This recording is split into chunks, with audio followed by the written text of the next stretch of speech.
y'all ready to head off the trails? I'm the Cryptid Huntress, Jessica Jones, and I'm ready to take you on a mysterious journey right now. We welcome you to Off the Trails right here on the Spaced Out Radio's YouTube channel. If you guys haven't hit subscribe yet, please do. We would appreciate the love. And shout out to Bumblefoot for that awesome intro music.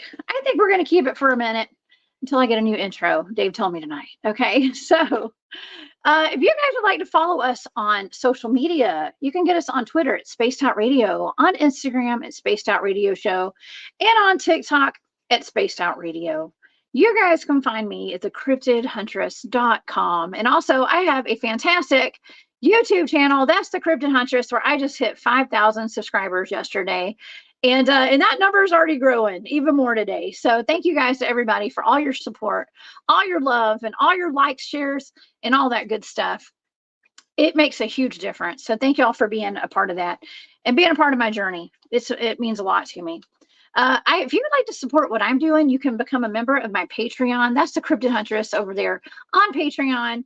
And also, I have a shop that's War Woman Goods on Etsy, and in my shop on my website. Also, we have the Space Travelers Club here at Spaced Out Radio. That's our Patreon. So please become a member of that too if you'd like to support what we're doing here at Spaced Out Radio.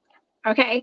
Well, I have a fantastic guest here at Spaced Out Radio tonight. I have my buddy, my good friend, Barry Littleton, here in the studio with me tonight. We've got a lot to talk about. And don't forget that right after this show, After Hours has a really awesome program set up for us. So, and my friend Long Island Bigfoot's going on there. So we got to be there for that too, with Mr. Rob G. Okay, so let's get to our guest tonight. Barry Littleton was born awake with fragmented past life memories. He began having paranormal experiences at a young age. These experiences included telepathic awareness, seeing or feeling ghosts, and various inorganic beings. These encounters and some of the entities themselves had a distinct extraterrestrial origin. That led him into a lifetime of research and exploration into the metaphysical and paranormal fields. And if you guys keep up with what I do, y'all know Barry joins me on my shows pretty often, especially my remote viewing show, where he gives me some fantastic blind remote viewing targets. And we are solving some of the mysteries of this world together. Please help me welcome to Spaced Out Radio, Barry Littleton. Hey, Barry. Hey, what's up, Jessica? How's it going? Hey, man. It's good to see you here again. I mean, I feel like you and I do so many shows together. I did not realize that it had been like 3 months since I had you on Spaced Out Radio. So I had to get you on here tonight.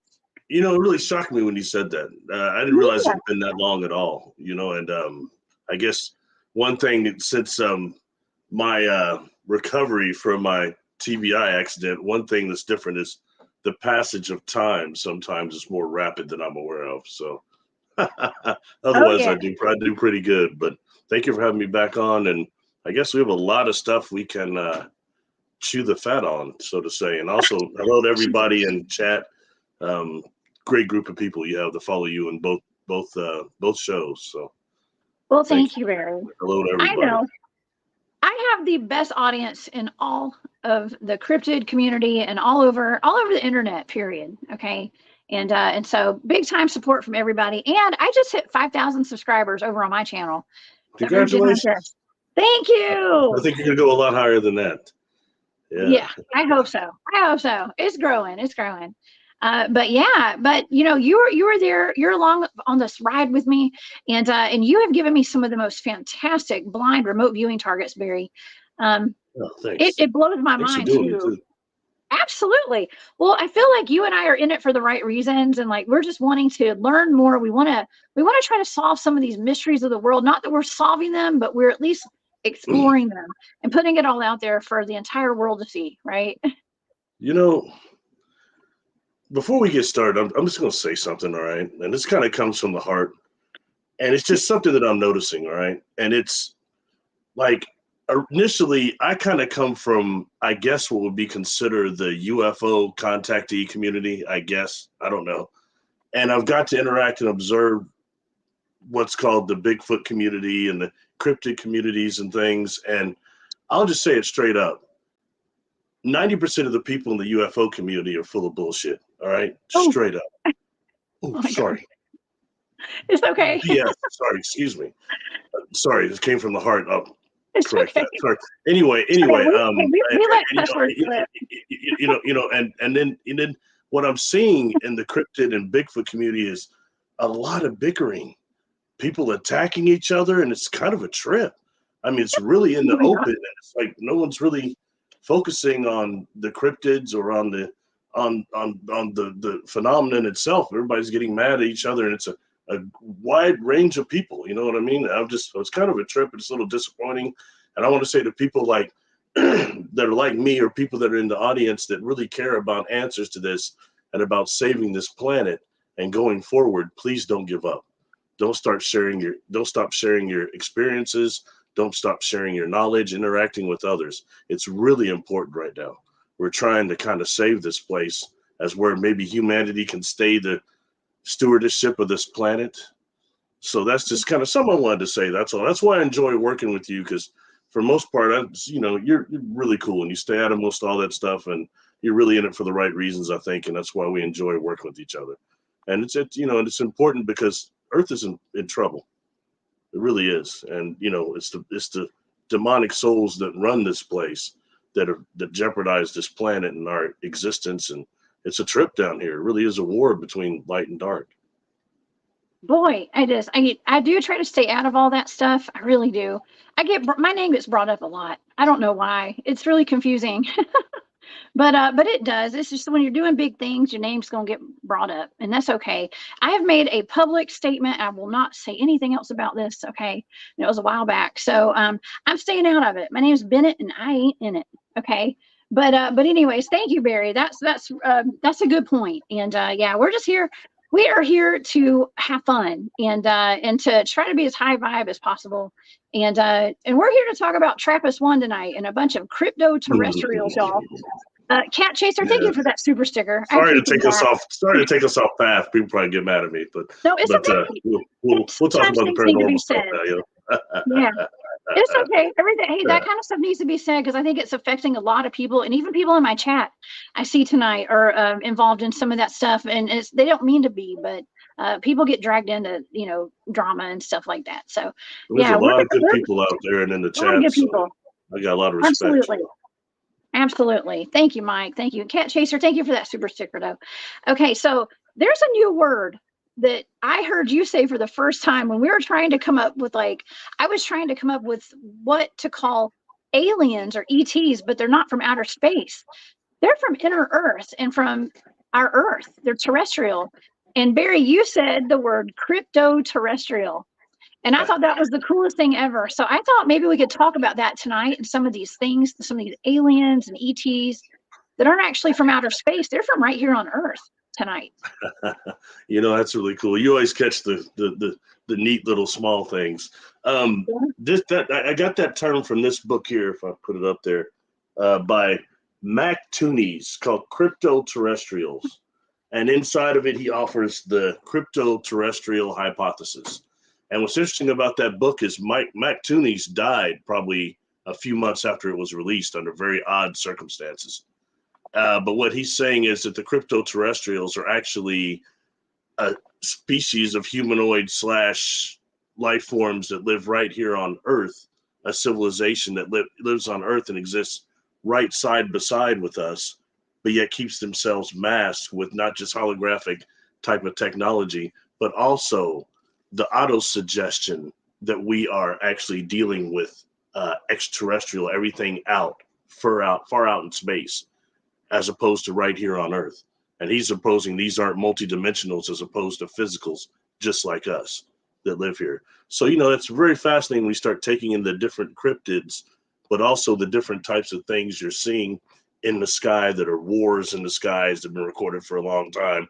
How much of that is the cryptoterrestrial population versus humanity versus agreements that have gone wrong or whatever. And also takes us in the whole inner Earth thing and that whole system too. So it's pretty interesting, and we've done a lot of work on that. I think we can connect. That is like, for example, the remote viewing you did over Sleeping Lady that is next to Mount Adams at the Ascetti Ranch out there, and what you actually saw inside of there. Okay, what you saw when you looked at Gladys Cordova's area in Peru, that mountain behind her house, what she saw under there, and these various things that show these civilizations that are inner earth, inner mountains, and it's very interesting. It's pretty cool, and the data speaks for itself in what you're doing. So I'll shut up now. Well, thank you. Well, the thing about the remote viewing is, Barry, you gave me blind targets, and I have no clue what those are. I just get a set of numbers, and I'm pulling out all this data from the ethers, from the matrix, and we're getting information that coincides with what you knew about these targets, but I'm able to back it up with all that data. And we came across one target that was really interesting, and it's been making a ripple, I guess you could say, in the UFO community, especially, and just like with Linda Moulton Howe, I believe, and that's TRAPPIST-1. Yes. I was actually, since I did that target, I was approached by someone who has become a good friend of mine now.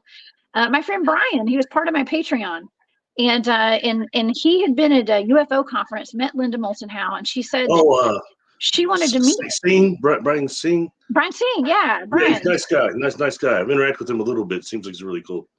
Yeah. Well, he actually had interaction with Linda, and she had made an announcement that she wanted to meet someone who had remote viewed TRAPPIST-1 star system. And so that's how he and I became friends. We were talking about that and exchanging information. And he asked if it was, if I was interested in talking with her.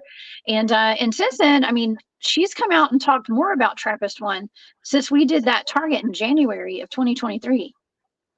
But it would behoove her to watch that video. We did a whole video on that. I've done 2 of them, and we did a show over it. And I met Linda once, and we had lunch. We sat side by side at the Conscious Life Expo in LA when I got back from Australia, just before COVID hit. I mean, like 2 weeks before COVID hit. And we had a lunch. She invited me to lunch. We sat there and talked. I was slightly starstruck. I won't lie, because I've been following her work since '88 when she came to my home state, Kansas, investigating cattle mutilations. That's a long time ago. So I followed her work a long time. But, she had mentioned on a recent Earth Files, as a matter of fact, I think it was last Thursday, and she talked about TRAPPIST-1, and that TRAPPIST-E is what they call a source planet. And a source planet is like the same as Earth is a source planet. It's like, although it's in the Goldilocks zones, there's so few things that make it actually inhabitable zone, but make it actually a source planet itself, although it's in the Goldilocks zone. And they're saying TRAPPIST-E is similar and a source planet. Now, just for basic looking, I got on YouTube and typed in like what the James Webb Telescope is saying about TRAPPIST-E, and I couldn't find hardly anything about it. But you can find all sorts of stuff about TRAPPIST-A and TRAPPIST-C, and they're not hospitable. Those are in the Goldilocks zones, but they're not good. But not much about TRAPPIST-E. Like they haven't got to it yet, and how much of that information is going to be suppressed. Because I'm gonna shut up now, let you talk a little about the data if you want. And I mean, these to me, the blind targets that I give you are not fair. They're just some numbers you don't see. And to that, you're looking not just at another solar system. It's way away, a whole other thing going on. And even just to narrow that down like you did really, really good. But I got to admit, a lot of these targets I've given you even tripped me out with the data. And this one blew me away. I was expecting to hear what you said. I was expecting to hear something like amphibious life forms or something that was more Cretaceous-like or something like that. But that isn't what you started saying at all. So anyway, I'll shut up. No, because I was remote viewing something where I got like sucked through a wormhole, okay, and I ended up on some what I thought was Earth in the future, and I was seeing things like high-rise apartments and high-rise buildings and vehicles and all sorts of stuff that would make me think that it was Earth in the future, actually. So that was confusing to me because when you asked me what I thought it was, I said Earth in the future. Yeah, I mean, before I even asked you that, you said, "What city is this?" Like you didn't recognize it quite. You said, "What city is this?" And you couldn't quite pinpoint it. And that's the first thing you started talking about high rises and all that and describing everything. I was like, "Whoa, okay." And keeping in mind, okay, that actually TRAPPIST-1, the solar system, and those planets are 3 billion years older than Earth. So whatever's going on there is another thing. But nonetheless, that just blew me away. And then the second thing you brought up, I wasn't expecting that to just be such a slam in the face like it was. And you bring that up. I mean, the next thing you say immediately after high rises is what? Yeah. What yeah. was what? You brought up next. After you brought up the high rises and the city type, what else was the next thing in the city and about it? Well, I also picked up on slavery. There you go. Okay. There you go. And so I was picking up on something that was very dark, but there was a lot of mining going on there. I literally picked up on mining. And I have my targets right here. This is all on my page. This is what I have my Patreon for, is for all of my data goes there. So everybody can go see all my raw remote viewing data on my Patreon, if you so choose to do so. But yeah, I was picking up on a lot of like mechanical noises. I was watching mining going on, like a mining operation. And see, this is a blind target, y'all. So I didn't know what this was. But I got mind control mining. They were mining for gold or some kind of natural resource there. I was getting like conveyor belts and staircases and elevators and escalators and all that kind of stuff. Something that was very covert operation, and I was picking up on Space Force, and some kind of intergalactic agency, such as Space Force. I was picking up on a bunch of humans and humanoids, and the Joint Chiefs of Staff came up in my data. Okay, in the Pentagon as well, and I was seeing a whole bunch of telepathic communications were going on up there, but a lot of top brass officials were up there that had to do with it looked like our military, some branch of our military, but I don't know if it was ours or whatever they got going on up there of their own. Very similar to what we have here on Earth, because I thought it was Earth. But Probably a joint operation, I bet you. Joint slavery operation. Well, and I hate to say it, but it's headed by. No one wants to talk about this, but Littleton Hauser wasn't saying it. It's headed by the tall whites. Ah, okay. They're all saying that.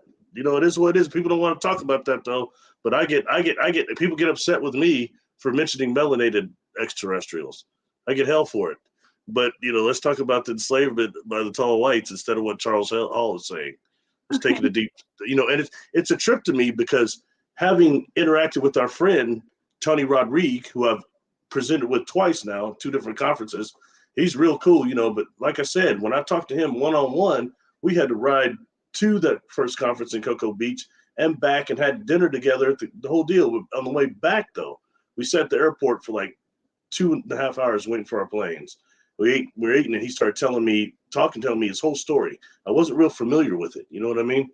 But he wasn't saying, hey, I was SSP. Hey, I was a super soldier. He was saying, man, I was a slave. Yeah. And he started dropping some tears, and it was a whole nother thing, whole nother aspect to this. And then when you hear something like, what was it? William Tompkins was saying, in fact, it's on Earth Files. He was saying that too, interviewing Linda Moulton House, saying that in the Milky Way, there's a problem in the Milky Way with slavery. There's a large faction of some of the advanced civilizations that are dealing with slavery. Or mid-advance. So the entire second target was about half of the target was about slavery, okay, and like human slavery, like humanoids and humans. Now I was picking up on lights, electricity, condominiums, offices, apartments, factories, stores. I mean, like it looked just like Earth. And I was getting vehicles, but I was also picking up on an interdimensional element with stargates and jump rooms. Okay, so all that was in my data. And this was I kept hearing this is the big one, is what I kept hearing, the big one. But yeah, it definitely had an element of slavery and since I did that conference with you and all the guys at Journey to Truth conference, great conference. It was one of the best conferences I've ever been to, and I got to present with you too. That was fun. But yeah, we had a great time. But I met some really interesting, wonderful, dynamic people there, who had been in the secret space program.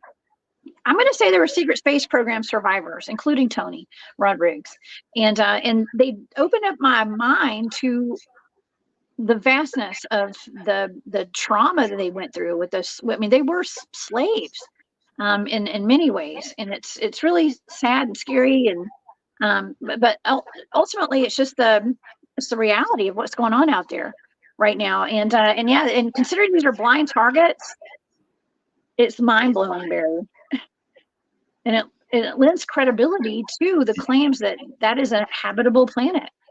Yeah. I think something else worth mentioning, you're going to get me in trouble, Jones, is that a lot of these SSP people, some of them, I used to wonder, why is it, I wondered why I got summoned to the Journey of Truth conference where I was invited. There's always power, and Creator always has a reason behind when I go somewhere. And it was to meet these people that were targeted individuals. But to find out the other level of what I had thought is how many of them are being exposed to, I think, which is these type of acoustic weapons and these directed energy weapons that are more of the mind control, that God of voice, that mind control, and all that stuff that projects them into a hive mind, okay? And then they're exposed to all these things where they all think that, a lot of them have in this hive mind the same thing. They're flying these ships. They're in the hybrid program. They're building weapons, all these things. And believe me, it would appear 100% correct and real because they're using particle synthesis and what's called the audio spotlight.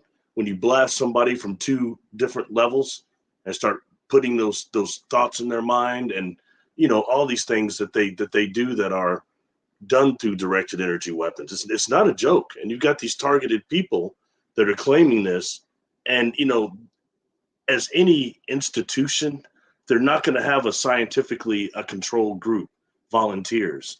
So what they're going to do is, I think they're bombarding the people that are marked as contactees. And we come in here, a lot of us are marked vibrationally, the people that are mediums and psychics, and they start automatically targeting them and then hitting them with these things that are this SSP and these horrible experiences in a way that actually clouds what's coming through the divine field and the Akashic records from more higher beings like I've dealt with. And a lot of them don't, haven't interacted with that, but they've seen grays, seen reptilians, and all these horrible things, these horrible human connected things too. It's very bizarre. And when you look at what happened to me as a child, and I'll shut up, is that when I had this experience with this insectoid, and I'm on this ship and it's telling me about the frequencies, when we come into net, when we come into this solar system, they have a problem with it. And I connected like to scalar type of net thing that actually wipes our soul memories to a degree. And I think the other thing is, as immortal souls, some of us choose to be wiped clean and come here unknowing because we don't have anything left to discover. My personal opinion. Wow. When you know the end of every quantum possibility and every quantum outcome, there's nothing left to discover. I think Star Trek Voyager did one with the Q on that. They went to the continuum, and it was this road, a country road, and a gas station. And she's like, "What's this? Is this the continuum?"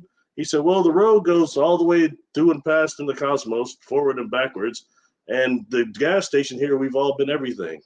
The pinball machine, the dog, the this, the paper. There's nothing left." Wow. Oh my Food gosh. for thought only, folks. Don't get mad at me. Just food for thought. Okay. No, those are good points. They're absolutely valid points and good points. And we got to look at every angle of all of this. We really don't know in the end. We're exploring all this stuff. Now, for people who are not familiar with TRAPPIST-1 star system, I figured I'd give like a quick little overview of it. Because I know you and I did a show on this back in January and thoroughly investigated TRAPPIST-1 star system. So TRAPPIST-1 is a star discovered in 1999 by astronomer John Gizis and his colleagues. The ultra cool dwarf star got the unwieldy name 2-mass J230629228-0502285. I'm sorry, I had to read that. Okay. So until 2016, when scientists announced they had found 3 planets across this star using the transiting planets and planetesimals, I don't know how to pronounce that, small telescope. That's what TRAPPIST stands for in Chile. Then they started referring to the star as TRAPPIST-1. In 2017, astronomers discovered that the system has 7 planets. 3 of these planets are in the theoretical habitable zone, the area around a star where rocky planets are most likely to hold liquid water. It's estimated that TRAPPIST-1 is between 5.4 and 9.8 billion years old.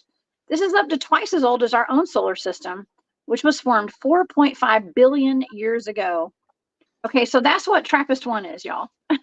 Interject something real quick. Yes. Another reason that, because I don't want to repeat that show completely, but another reason I had you look at it is because Leonard Moulton Howe had a remote viewer by the name of Buddy Bolton look at it a few times. And what he was picking up was a very large Legion type of ship that was doing something in the solar system with the planets 3 and 4. And then he described, I think it was on planet 3, these type of amphibious creatures that were very advanced and energy manipulators, but they're like in the sea, amphibious there. And I just wanted to see what you picked up that was similar, but I had a feeling that what he was seeing in the past, not current. And I thought what you might see was current. And so far with the data you got, I don't see anything to disprove that. Sorry, I interrupted you when you were talking, but it just was important. You didn't interrupt me. I was done talking about that. Yeah, that was just a gist of what TRAPPIST-1 was. And I mean, I really haven't heard a whole lot about TRAPPIST-1, but right after I did this target, it started showing up in my life, of course, and I started noticing it. It's just like when you drive a white car, you don't notice white cars until every car you pass is white, So that's why I had not paid attention to TRAPPIST-1 before, I guess. But yeah, this is a thing. And it kind of, okay, that connection I had with all those people that we met at the Journey to Truth conference who had been part of the secret space program or feel like they were part of it. It's interesting because they connected to me and you as well as a remote viewer, and you as working with me on remote viewing targets, because it really validates a lot of their claims with these planets, Barry. And I think that's pretty important, actually. First of all, they're on a healing journey for people that have been a part of those programs. But to have someone who has no clue, me, about the secret space program before all this and having blind targets, it's pretty groundbreaking in my opinion. It's interesting because anyone that would be exposed to that technology that they're doing now they'd be using real events, real recorded things through technology that's going to be like a chronovisor and things like that, and expose these people to it. So in that way, it would be real things and real information, but it's too bad it's being used as a way of control. And it's fascinating to me because that is the way they're intercepting, and I believe is what is an attempt of the hijacked of the divine oversoul that we have. Okay. And influencing that and trying to change that, because we can tap into the Akashic records. You hear people so often saying that right now. Oh, I work with the Akashic records. But what do we know besides what Edgar Casey said? It's the records of space and time. And I've explained in some of my presentations, so I won't go deep into it now. But and I've talked in here about it's the MACOs, the black holes. The black holes are the hard drives of the universe. And what you see is what looks like what they call an accretion disk. Inside of it is what Rudy Shields and Edgar Mitchell called the MACO, the magnetically eternally collapsing object. And what that is actually the mechanism that holds the information. So when something goes through the black hole, it creates that quantum hologram that goes around this MACO, okay? And that is the Akashic records. And when you go for the inner part is the beginning part of the part of the universe now, all the way to the outer part of it, which is actually the beginnings, okay? So in that way, that's what those are, and those operate by conscious waves, which are spherical and helical. And in our minds, in our bodies, we have the microtubules. And for this, what I'm talking about, let's go with the neuro microtubules, the brain microtubules, which creates the mirror neuron network, which is what I'm talking to you right now. You can see it because that is actually the same as the quantum hologram. So when we access these black holes, you're not going to get there to the Enterprise. They're too far away. Warp 10, they go do. You have to go like warp 100, warp 1000. But it's the speed of thought. And I mentioned on your show before, when like dealing with Dr. Shields, who took an interest in my experiences, I asked him, I said, well, as a quantum physicist, exactly how fast is the speed of thought? And he said, well, it's something such, he's something about a proton, some experiment that he talked about, but they averaged it was around 100,000 times the speed of light is the speed of thought. So if you're going to access the Akashic records, we do it consciously. And I've tried to tell people these organic craft I've been on board, they're very sentient. And as space organisms, it's a whole nother thing we're dealing with there. You're dealing with beings that can actually access these different makos. Yeah. Okay, so a lot of the terminology that you're using right now, and we're discussing TRAPPIST-1 and some of these other targets we've done, even like the weaponized, the Earth's natural weaponized portals. That was a really great target. But this terminology is similar, like Mel's hole too. Like you're talking about Tipler cylinders, you're talking about makos. I have learned so much this past year and a half, 2 years with you, Barry. I feel a little bit smarter just being your friend. Okay. Well, thank you. Mel's hole, when Tony's team had looked at it too, you threw that to them as a blind target, right? I did. Tony Rodriguez, yeah. Yeah, and we talked about it at the conference. They saw like a bottom to it, and if it's a Tipler cylinder, there would eventually have to be a bottom there. But the fact that it's a rotating type of Tipler cylinder using, I think, the inertial drag frame of Earth, it's dimensionally unstable. There would be maybe no end to it. And in that way, because it would have to, think about, for those of us that are sci-fi geeks like me, think about the TARDIS on Doctor Who. The TARDIS is actually a Tipler cylinder. That's why it turns like that. And it's got that column in the middle, which coincidentally just happens to look like a quantum computer. If you see what the quantum computers actually look like, have you seen one? No. They look like the rotator inside the TARDIS. I swear to you. Look at the one that it's not AT&T. MCI. Oh, God, sorry. It's one of the computer companies. They did one of the main quantum computers. I did a video over it. But anyway, if you look at that thing, it actually looks like something inside the TARDIS. It's really bizarre. And when dealing with that and private technology, and not just weaponized portals, but time technology, it's very serious. And when you looked at the sun, the weaponized portals of Earth, you kept coming up with the sun again and again. First, you tell me, what is this going on with the sun? The sun. And you're dealing with organizations, civilizations trying to weaponize suns that are natural portals. Yeah. Those black spots on the sun aren't just sunspots. They're also portals.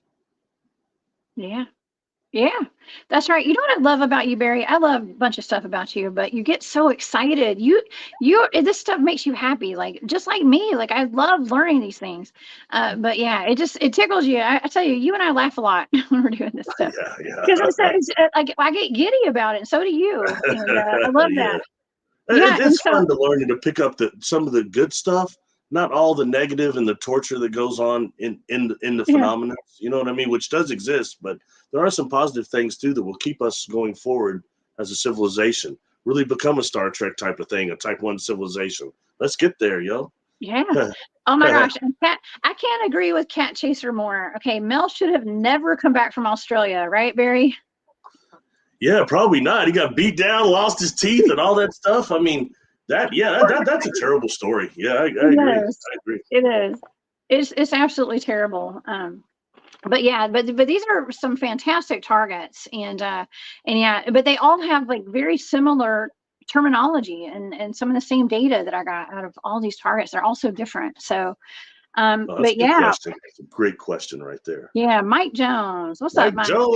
Mike Jones. I like that name. I know. Don't get me started, dude. Don't get me started. I love it. The rapper. I know his phone number. I was a Big Daddy Kane fan. Anyway, we will go there. That's a great question, though, seriously. Let's read it out loud so the audience can hear it. The Akashic records is the records of space and time. But what? I was going to read this out loud so the people listening on podcast. Oh, sorry. I wonder if that's the Hall of Records some speak of, is what Mike said. Yeah. Go ahead, Barry. Sorry. To my primitive understanding, the Akashic Records is actually the records of space and time, but the Hall of Records was supposedly underneath the paws of the Sphinx. That's what Edgar Cayce had said, and that there was a chamber under the paws of the Sphinx that contained the Hall of Records. And, you know, interestingly enough, back in the days of Art Bell, they said that they had found something they broke into down underneath the Sphinx, and I think Zahawas or whatever the guy's name is. And, you know, what I had heard was what was down there is supposed to be this great records and ledgers. They say there was like an obsidian statue of a black pharaoh pointing towards Sirius with the Anka. That's what I've never seen any real proof of it, but that's what the rumor was going around on coast to coast back then, and in the black community too, like through Dr. Blair and other people were talking about that. And Dr. Blair is another interesting person, all right? Since we're talking about TRAPPIST-1, let me just bring this up. So I'm going to mention this when I go to Vegas and do my presentation. I'll probably mention him. Dr. Blair was someone known for making these different compounds and health materials and things like that, but he was actually a contactee also. And I didn't know that until probably 10 years ago or so, that he was actually a contactee. But, you know, he, back in the days of, oh boy, I'm gonna get myself in trouble when I mispronounce this man's name, George Adamski, whatever. But he went to one of his, it was conference about him. And, you know, and I do find his information interesting because the ships that he had taken pictures of had these balls underneath them. Only 3, but I've seen ones that have 4 in some of my experiences. So I think what he was seeing was real. Dr. Blair said he went to a conference about George Adamski, and they're supposed to be these individuals for Venus that he was in communication with. But during this conference, he got approached by these 2 brothers, melanin dominant men, and they hit him telepathically. And they told him that they were from Alpha Centauri. Okay. And that it was populated and went on, and that was one of his big things that really got him going. And when we look at Alpha Centauri, which is our closest neighborhood star, you have Proxima B and Proxima C that all contained exoplanets, 1 or 2 that are in the Goldilocks zone. So what do we have going on? These things are like right in front of us, and we don't hear about it, you know. Yeah. Hey, Victor has an interesting statement and question here. Wonder if the pyramids are also portals or access points of some kind. Well, guess what? We remote viewed that too. We didn't remote view the access points and portals, but we remote viewed what, Barry? It was who built the Great Pyramid of Giza, right? Yeah. So we really explored those, and we've done that since the last time you were on here at Space Out Radio. It's been a month or 2. You want to tell people what you saw? What you saw? Oh man, yes. Building it was a concerted effort between, I'm going to say, cryptoterrestrials and extraterrestrials and giants. It was wild. That was an interesting target, right, Barry? Very you nailed that one too. It was really good. You know, something else I'll throw into. Why not? I guess people would probably get mad. We're just going all over the place. But another target was the Zimbabwe children, or as you termed it on the video, the aerial children. Okay. And I mentioned before, one of them, Lisa Field, she interacts with me sometimes on Facebook. She's like a grandmother. You know, she's got grandkids. Those aren't the children anymore. Yeah, but they're grown. Yeah. But interestingly enough, you know, one of the blind targets I gave you was who were the origins of that, in terms of what organization was it that took time to tell these children. And when you look at something I brought up about that, then this book here by Preston Dennett, Schoolyard Encounters, he's got about, it's like 70 encounters, maybe it's 80 or more, that are very similar to the Zimbabwe children thing, and how often you have these beings that are communicating with children saying the same thing: take care of the planet, love each other. These very simple concepts. You know what I mean? Who is it that's taking the time to touch the children in the future like that? What organization? And you know what? Part of the data you had on there, and I had to just accept this, was you had Galactic Federation on there, and you had no idea what you're looking at. And look, in terms of organizations we deal with as contactees, we've got 1 trillion galaxies out here, so there's all different types of organizations. The ones that I finally got a name for is almost as corny as the name is the Extragalactic Federation. I used to think that was just cheesy, although I'm not saying it doesn't exist. But, you brought that up, and that's something that came out of the data right there. Who is it trying to do that? When Ed Dames had his team look at it, he saw these humans that are on Earth that are raised outside of galaxy, actually.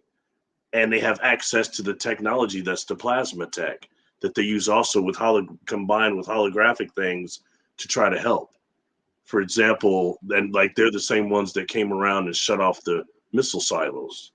They're also the ones that communicated with the Zimbabwe children. Same organization. And that's why you named that name, and I just got to accept that because you didn't know what you're looking at. Well, that was another target, Barry. It was the UFO seen over nuclear and weaponry sites. And that was part of them as well. They're all connected. And it's so interesting because, all these targets you've given me all have similar data as pertaining to the origin of where these things come from. Like, who's stopping it? Like, who's stopping us from self-destructing as a world? Okay. And as humans and our civilization. Super amazing and interesting stuff. Yeah. I had this experience, when I'm younger, and I was always obsessed with why, when I was younger, so many of these beings would come forward. I encountered them on either a couple different ships or in different experiences, and then they back off, and then others come forward. I always want to know why. And one of them, when I was younger, is this being Mana, and that's the name it put in my mind. And this being I probably got more responses when I showed illustration of that being than any others that maybe I've shown. And this being's brain looked like it's exposed on the outside, but hard.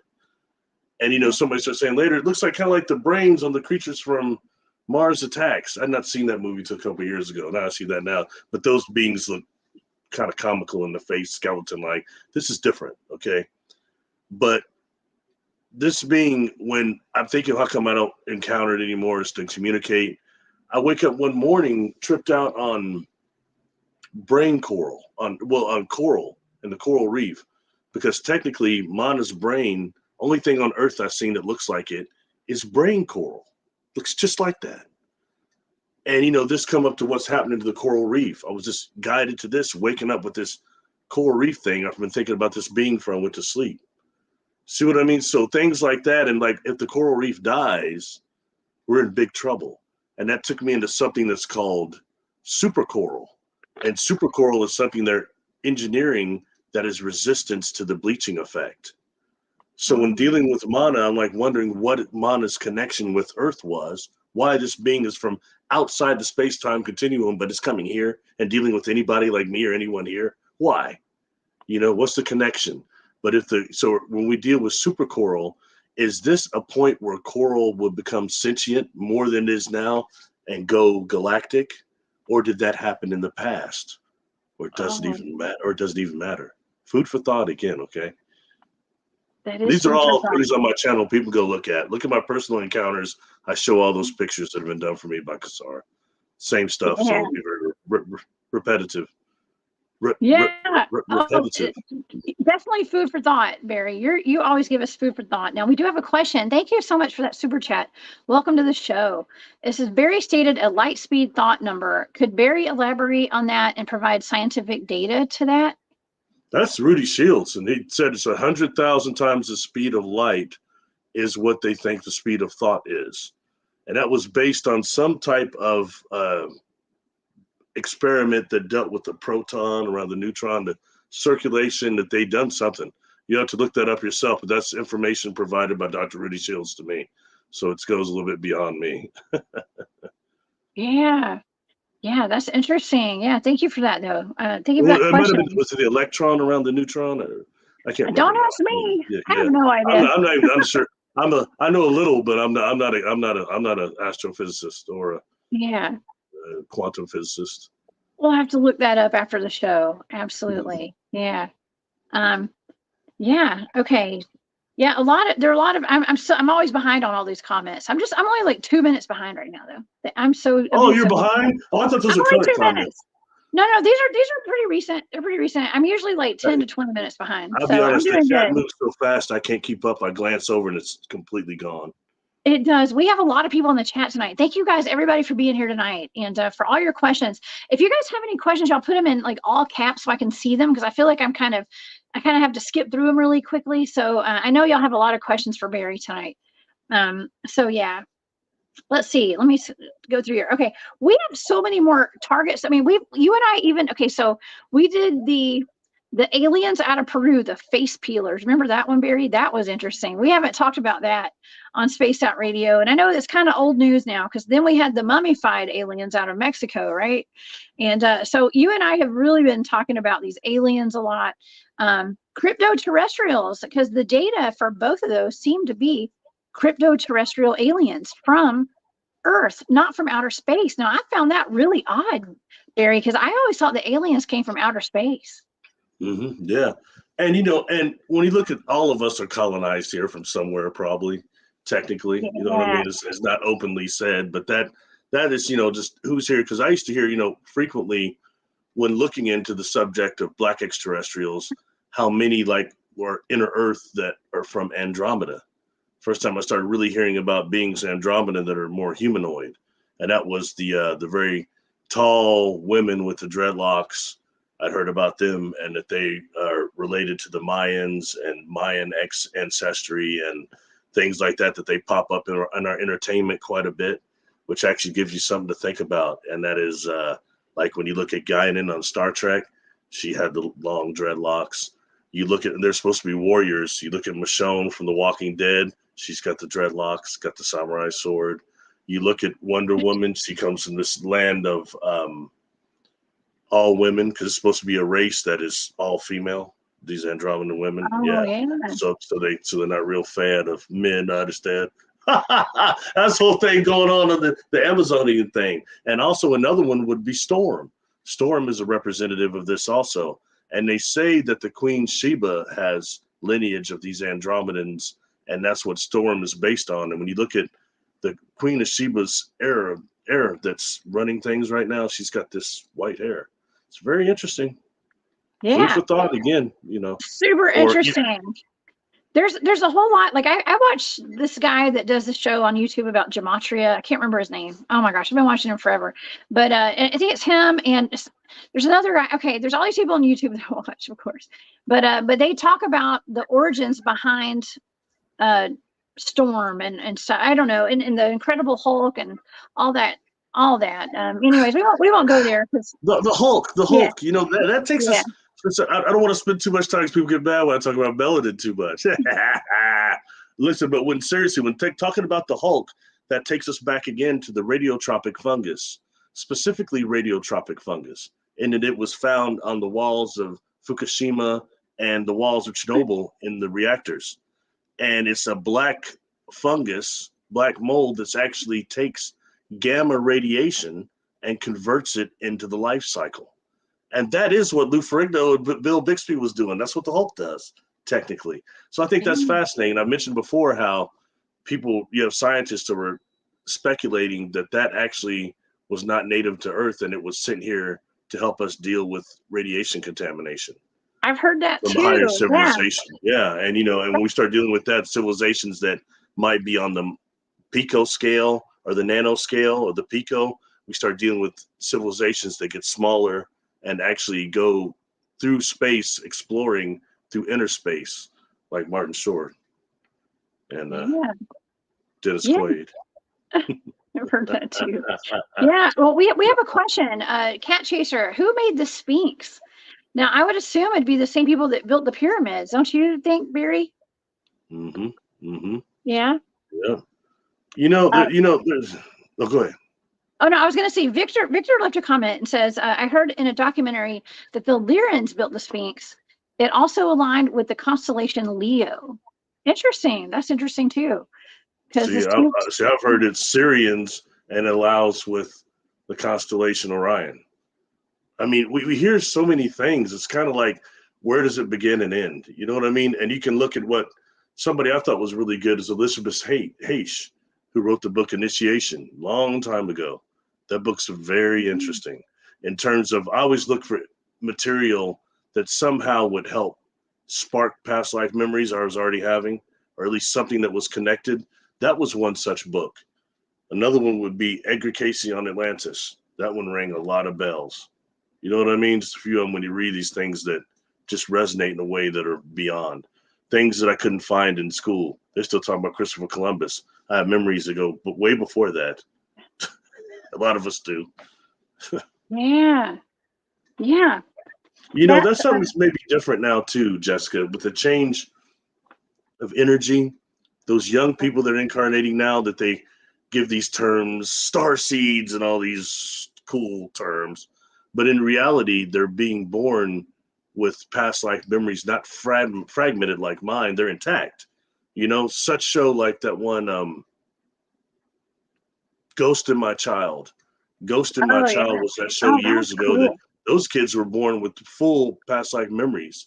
And I think since dealing with, you know, the different communities on the platform I have now, talk to a lot of people who are experiencers who have children that are coming in awake. And they're even saying, hey, this is my first time here. All I can say is buckle your seatbelt, kid. You're in for a rough ride. It's true, though. It's true. Hey, I signed up. I like to say, like, I signed up for like the super crazy package this lifetime, to where it's just balls to the walls, y'all. I don't know. I'm on the crazy woo train now, and I love it.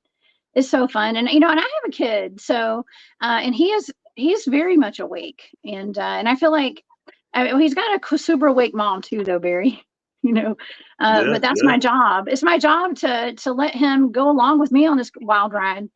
So he can wake people up in his generation, you know. I can tell that he's becoming more aware too, since I've met you. Yeah. He's becoming more, as he grows, he's becoming more aware. I can tell, you know, that's cool. And that's, you know, that's the way it has to be for us to go forward. You know, there shouldn't be this situation we're on a planet where Sasquatch is so scared to even be revealed to humanity. You know, we should have some type of a medium going on, and there isn't. This is such a vicious place, dangerous, on top of what's already going on, the hunting of them or whatever else is going on. You know. Yeah. Well, tell you some history. You know, I have somebody very skilled that threw a spread. I throw spreads too, but they threw a spread looking at Sasquatch, and it was blocked. It got blocked. It got blocked by them. Okay. Those ones I was trying to look at, the ones on the SETI Ranch and trying to see more, because I got pushed to the brink of sanity with those things out there. I mean, that's why I'm into Sasquatch. They touched my life, and I didn't even technically see one. But they did all this other stuff, you know. There's no doubt that there's something going on, and if not, it would be the best hoaxers I've ever seen on Earth. A whole group of them. Yeah. Well, they ain't that good. I'm not that unaware. No. No. I'm paranoid. I'm paranoid. I watch everything. You met me in person. You know I'm paranoid. I watch everything. So you're not gonna sneak up on me like that and throw rocks at me. You got to be good. Yeah, right? Anyway. Yeah, that's what, Brown Dwarf said that's how they do it. And that's right. That is how they do it. And we even have Duke in here from World Bigfoot Radio. What's up, Brown Dwarf? Yeah, cool, they have cool, brother. Amazing psychic abilities. Absolutely. I 100% agree with that, Duke. Thank you. Thank y'all for being here tonight. Yeah, absolutely. Yeah, they really do. It's strong, and it's, you know, it's a shame that only a portion of society or the community will acknowledge their paranormal abilities. It's a part of this, and whatever that nuclear DNA is, I think it's from several different star species, and that's why they're able to do that. Whatever it is, it's something totally different, you know. And I mean, how they're able to access the portals like that, the connection with the trees, the paranormal ability, the shape-shifting abilities.